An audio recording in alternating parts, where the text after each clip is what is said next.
Background: we were in a serious relationship. Or at least I believed we were, and we were young. But honestly, I still have no clue whether I was the side guy, the main guy, or what our situation really was. So, one day she asked me to respond to a text from her friend on her phone. While I was doing that, she received multiple texts from a couple of people. Since she specifically told me to answer the initial text for her, I decided to go ahead and respond to the others as well. She was getting ready to go out with me and left her phone next to me while she finished getting ready for our date. One guy who had recently been released from prison was texting her, and as I read through their messages, I found out that she was seeing him along with me. But she never mentioned me. I connected the dots and realized that whenever she couldn't see him, she would say she was working, but she was actually with me. This had been going on for months. I mean months. I also discovered that when she told me she was late, even though we weren't doing anything like that, she was actually cheating with this guy. It may sound creepy, but I generally keep track of the girl I'm with, so I know when she's going to be in a bad mood, and when I need to go out and get her stuff for that time of the month. I took screenshots of about 2 months' worth of texts and sent them to myself, but I made sure she didn't find out. I even deleted the screenshots I sent to myself so it would appear as if I hadn't sent anything. Oh, and I almost forgot to mark them as unread so she wouldn't realize I had seen them. So I've told different versions of this story, leaving out a lot of details. But this is pretty much the whole story. Anyway, we went on the planned date, and that was it. About a week later, when I knew she would be busy, I went to her parents' place to let them know what was going on and that I wouldn't be seeing her anymore, even though she didn't know it yet. I shocked them, and they were furious with me for breaking up with her through them. Eventually, they calmed down enough to talk to me when I explained exactly what I had discovered and why. I showed them the screenshots I had taken a week ago and suggested they check her phone to see if there was more they didn't know about. I went into detail about what I knew about the person she was involved with and pointed out the reasons why it wouldn't be a good situation for her. They didn't believe me, or maybe they just didn't want to believe that their daughter could do something like that to a nice guy like me. They resented me for a while, and things got really awkward, so I quickly ended the conversation and left their house. I never looked back, but several months later, they ended up in my checkout line and offered a big apology for what happened. They filled me in on everything that had transpired since that night. I revealed the truth about their daughter. Turns out, they had discovered that she was dating at least 6 other people and had plans to run away with someone else. Just a few weeks after I shared my findings with them, she eventually did run off with a different guy. Different from the guy she was going to do it with, the criminal and myself. She ended up getting pregnant by the criminal, but the guy she ran off with left her.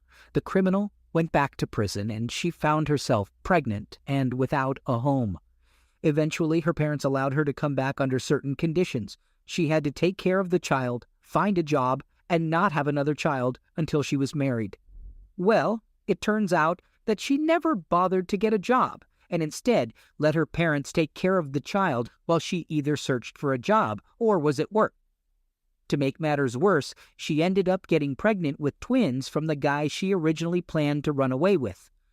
Her parents had enough of her behavior and kicked her out, providing her with some money to find her own apartment and a car. However, she couldn't hold down a steady job because she was lazy and unreliable when it came to work, constantly missing shifts, showing up late, and breaking rules. Eventually, she lost her apartment and moved in with the second baby's father. But then he kicked her out after she falsely accused him of mistreating her, even though she refused to file a report or take any appropriate action.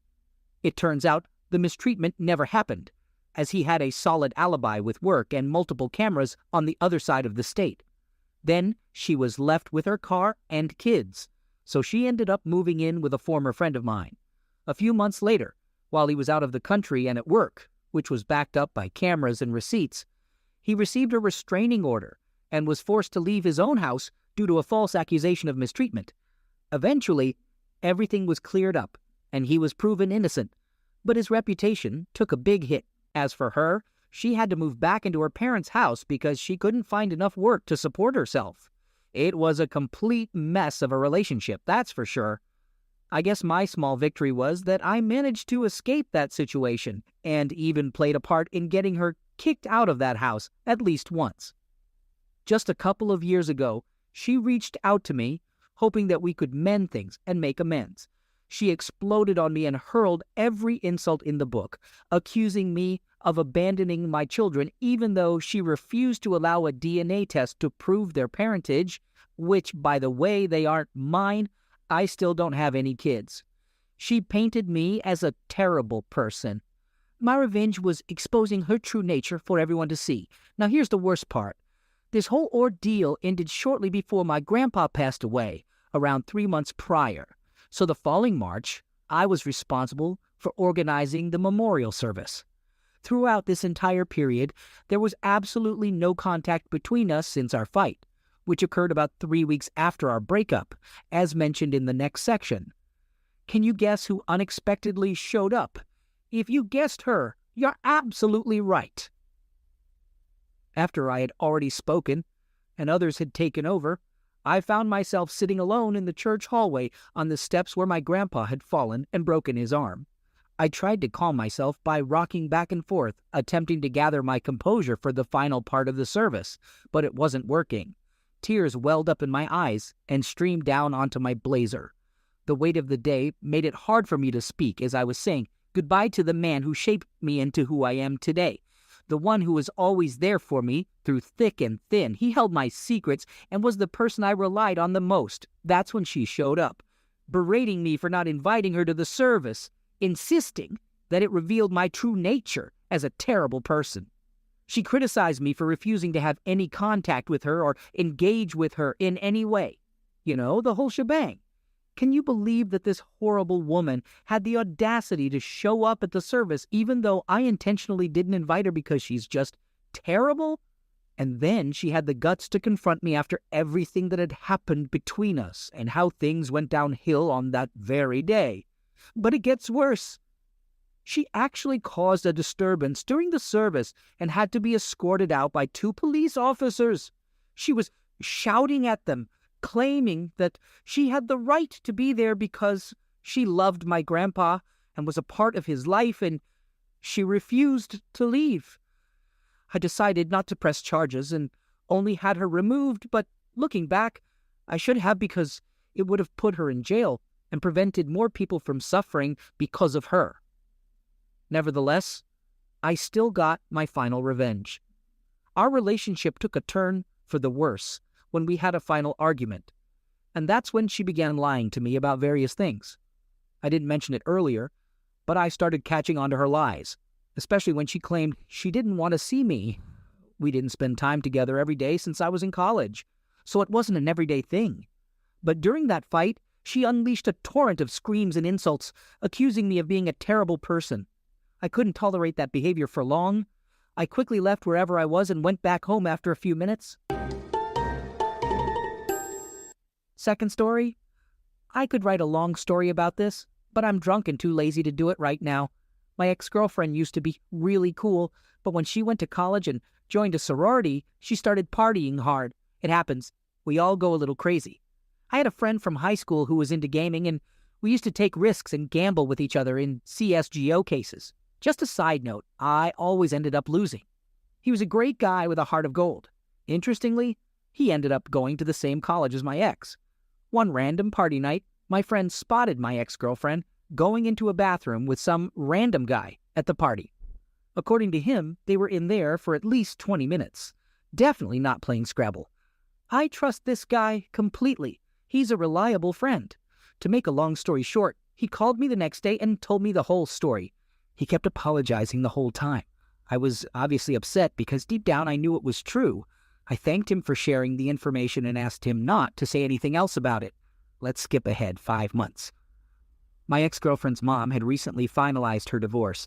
At this point, I hadn't confronted my ex about her cheating. I'll admit, I was shallow and attracted to her physical appearance and adventurous nature. Yeah, I know, I'm an idiot. One weekend, my ex's mom was out partying with her wine-loving friends. We were all drinking at their house and got pretty wasted. My ex was really into smoking. I smoke a lot too, but it hit me differently. They make me want to crash and sleep rather than hang out, so I usually tried to avoid them. My ex took 4 things in a row and ended up completely zonked out. She stood up and looked like she couldn't see straight, then said, "I'm going to lay down," and went upstairs. So at this point, I'm just chilling in the house that came with the divorce. I'm drunk and relaxing, having a good time. I keep sipping my drink and turn on HBO. Decided to go with good old Entourage. As I'm getting into the show, I hear the door slam open, and it's my ex's mom. My ex's mom was always pretty cool, not drop-dead gorgeous, maybe a 6.5 out of 10, but she was fun to be around, always up for a drink and having a good time. So I'm sitting on the sofa watching Entourage, and I raise my glass to her and say, "What's up?" I've always been good with parents. I crack jokes, and I'm polite. She's all lively and says, "Hey, Johnny, you're here." I laugh and say, "Yeah, your daughter's asleep." She sits down next to me and enthusiastically asks, "How's your night?" in a way that's not only too loud, but also emphasizes how drunk she is. I tell her, "Your daughter and I were drinking. She got tired and went to bed." She laughs and jokingly says, "If you touch my tequila, I'll destroy you both, ha-ha." I chuckle and raise my glass, acknowledging the whiskey that's in it. Probably leftovers from my ex's dad's stash. She gets up, grabs the tequila, and returns to the couch saying, "It's only 1 a.m. My cycling class isn't until 1 p.m. Let's keep drinking." Honestly, at this point, I'm torn between the angel and devil on my shoulder. My ex cheated on me, not that her mom would sleep with me now, but I knew I was venturing into uncharted territory. Trusting my instincts, I say, "Fuck it." So we go back and forth, taking about 6 rounds of tequila. The bottle is almost empty. I'm wasted as hell, but I see this as payback for my ex being a crappy cheater. Long story short, we finish that bottle, and I climax twice. I break up with my ex 3 weeks later. I never ducked the mom again, but I left that house feeling vindicated. Third story. So my girlfriend, 31 years old, and I, 41 years old, have been together for a little over 2 years now. When we first got together, we were both recovering from awful relationships and had been enjoying the single life for a bit. I won't get into the details of how terrible my ex was right now, but let's just say her ex, we'll just refer to him as X from now on, was a disrespectful drunk who couldn't keep a job, and he treated her poorly both emotionally and physically. He really messed with her self-confidence, even though she's absolutely gorgeous. He was basically a typical loser. However, they do have a child together, but I'll talk more about that later on. Anyway, after my divorce, I managed to bounce back and find myself in a healthy place. Without any unnecessary drama, I've faced life's challenges over the years and can confidently say that I have my life together. Now, let me tell you about this incredible woman I met. From the moment I saw her, I was instantly drawn to her beauty.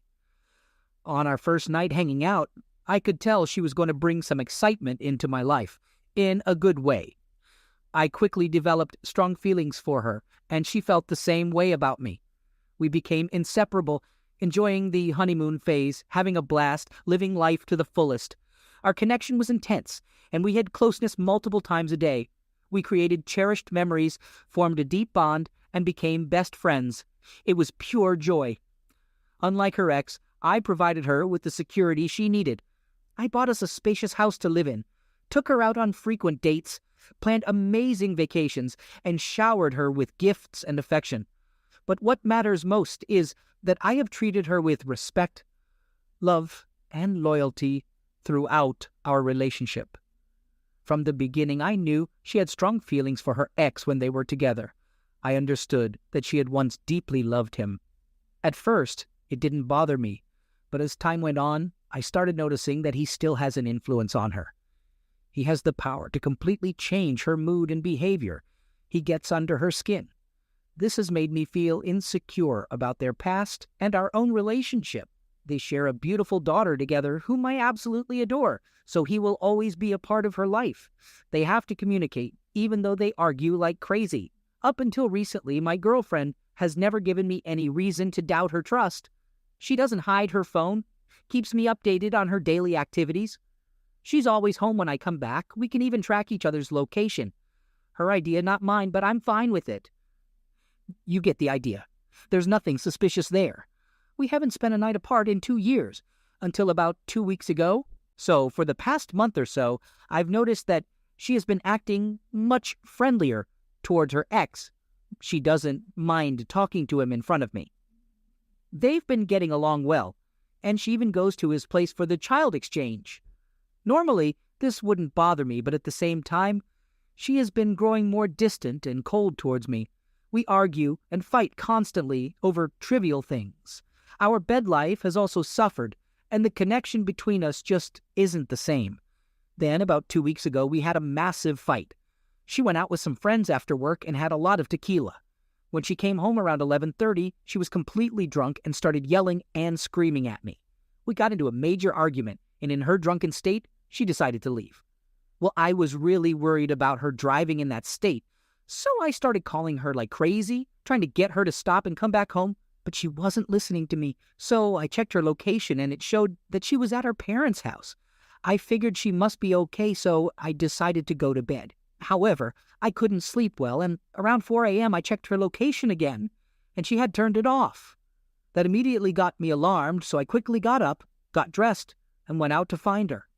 Just as I was about to leave, she pulled into the driveway. This time she was wasted and clearly had been drinking more. So, naturally, I asked her, "Where the heck have you been?" She climbed into bed, tried to snuggle with me, and passed out. Now, normally I'm not the type to snoop through my partner's phone, but I had to find out where she had been drinking all night, so I took a look. I didn't find much on her phone except for an incoming call from a no-caller ID number right before she got home at 4 a.m. She had a conversation with this person. I decided to wait until the next day to talk to her about it, hoping that I would be calmer and she would be more sober. When I confronted her, she insisted that she didn't remember who it was and was firm in her belief that she went to a girlfriend's house. So let's skip ahead to the other night. My ex calls me completely wasted and starts spilling the beans. Apparently, she went to his house that night, also completely wasted, and they had a whole emotional roller coaster. According to him, they laughed, cried, and even kissed. He knew all the details, like the exact time she arrived, around midnight, right after she left our place. And then, around 3:30 a.m., she suddenly got all emotional, got dressed, and took off. He didn't hold back on sharing the juicy details with me. Here's my dilemma. Normally, I'm the type of guy who just observes and lets things play out. But this time, I confronted her about it. She's been adamant that none of it happened. She looked me right in the eyes, tears streaming down her face, and swore that she didn't go to his house. According to her, she was at her friend's place. She's been consistent in her story. My heart wants to believe her because I know her well and don't think she would straight up lie to me while looking me in the eyes. I think only an evil person would do that. On the other hand, her ex is a known liar, but logically, when I think about it, her story just doesn't add up. His does. It seems like she was cheating on me with her ex. I'm head over heels in love with this girl, but I'm completely torn and confused. I've been completely faithful to her. Update. The consensus was pretty much the same across the board. Your replies gave me the courage and confidence to stand my ground and demand some answers, the truth regarding this situation. I needed unbiased opinions from others, and you all delivered. It's always easier to see the bigger picture when you're removed from the situation, which is why I reached out here. Today, after reading several of the replies, I simply looked at her and said, "I know." She immediately started crying. At first, she vehemently denied it and even got angry with me. However, I held on to the logical aspect and didn't let my emotions cloud the path to the truth. I explained to her how terrible it is that they have put me in this situation and that I never asked for any of it. Finally, I told her that we couldn't move forward until she confessed to what happened, that I would never be able to get over it without proof, one way or another, and that it takes an evil individual to cheat and then blatantly lie about it. I made it clear that it should be my decision whether I wanted to continue the relationship or not. Well, that broke her. She finally admitted that she went to his house that night. She insists that nothing physical happened between them, which is ridiculous. But honestly, it doesn't even matter anymore. She cheated on me and then lied straight to my face about it. All those promises of trust, forever together, not wanting him, and never wanting to hurt me flew right out of the window. She looked me dead in the eyes and swore on everything that she didn't go to his house and that she was at her friend's place that night. I'm actually more bothered by the heartless lies she told me afterward than the fact that she cheated. I'm done with her, and I feel good about my decision considering the betrayal I experienced. It was the uncertainty that was tearing me apart. I've given her some time to sort out her affairs and move out because of her child. Luckily, as some of you mentioned, I have no financial ties to her. Everything is in my name. Come on, I'm not that dumb, haha. So, I guess the lesson for anyone reading this in the future is to never let your emotions cloud your judgment or prevent you from reaching reasonable conclusions. Thank you all once again.